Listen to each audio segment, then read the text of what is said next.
కొన్ని పార్టీలు ఆనందంతో మొదలవుతాయి. కానీ కొన్ని పార్టీలు ఎవ్వరికీ ఆహ్వానం ఇవ్వకుండానే ఒక ఆత్మను వెంట తీసుకొస్తాయి. ఈ కథలో భయంకరమైనది ఆ సమాధులు కాదు, ఒక ఆత్మ.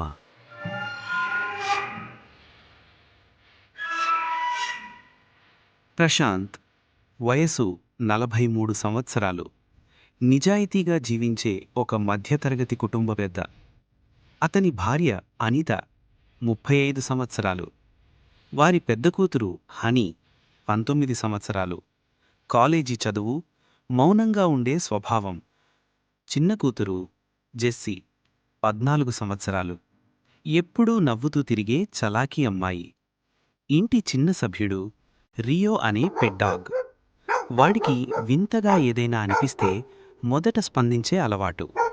వాళ్ళది పట్టణానికి కొంచెం దూరంగా ఒక చిన్న ఇంటిలో నివాసం ఉంటున్నారు. ఒక శనివారం సాయంత్రం ప్రశాంత్ ఫోన్ మోగింది. సందీప్, రాజేష్, బాబు ముగ్గురు అతని పాత స్నేహితులు. బాబు నవ్వుతూ అన్నాడు, అన్నా ఎక్కడన్నా, ఈరోజు చిన్న పార్టీ, మన పాత గ్యాంగ్ అంతా వస్తోంది. ప్రశాంత్ సరే వస్తున్నా అన్నాడు. అప్పుడు బాబు, సమాధుల దగ్గరున్న ఫామ్ హౌస్లో. ప్రశాంత్, సమాధుల్లోనా అని అన్నాడు. అప్పుడు బాబు, టెన్షన్ ఏమీ లేదన్నా, నువ్వు రా ముందు అన్నాడు. ప్రశాంత్ సరే వస్తున్నా అన్నాడు. అప్పుడు అనిత కంగారుగా, సమాధుల్లోక, ఇంత రాత్రి వద్దు, వెళ్ళొద్దు అంది. అప్పుడు ప్రశాంత్, ఒక్క 1 అవర్లో వచ్చేస్తాను అని బైక్ మీద బయలుదేరాడు. ఆ ప్రదేశం చుట్టూ సమాధులు, గుబురుగా పెరిగిన చెట్లు. చంద్రుడు కూడా సరిగ్గా కనపడతలేదు. చిమ్మ చీకటి. పార్టీ మొదలయింది. అందరం హ్యాపీగా డ్రింక్ చేస్తూ కబుర్లలో మునిగిపోయాం. కానీ అర్ధరాత్రి దాటుతుండగా ఒక్కసారిగా గాలి చల్లబడింది. ప్రశాంత్కి వెనక నుంచి ఎవరో చూస్తున్నట్టు అనిపించింది. తిరిగి చూశాడు. సమాధుల మధ్య ఒక అమ్మాయి ఆకృతి.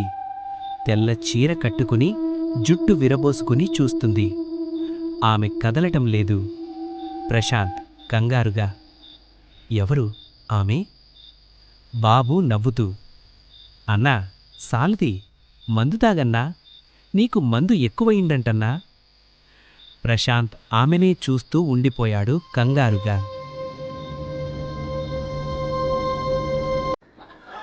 పార్టీ ముగిసింది.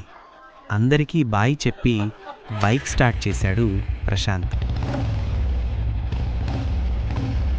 అద్దంలో చూశాడు. తన వెనక ఎవరో కూర్చున్నట్టు అనిపించింది. వెనక్కి తిరిగి చూశాడు. ఎవ్వరూ లేరు. కానీ తన చెవిలో ఆమె నేను వస్తున్నా అని నవ్వినట్లు అనిపించింది. ప్రశాంత్ ఇంటికి చేరుకున్నాడు.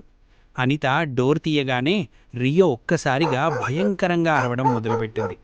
ఇంటి గుమ్మం వైపే చూస్తూ అరుస్తుంది. అనిత ప్రశాంత్తో అంటుంది, ఏమైంది దీనికి ఇలా అరుస్తుంది? ఆ రోజు రాత్రి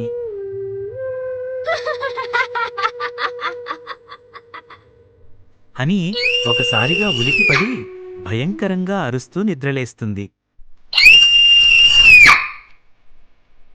హనీ అరుపు విని ప్రశాంత్, అనిత హనీ రూమ్కి పరుగున వచ్చి అక్కడి హనీని చూసి షాక్ అయ్యారు.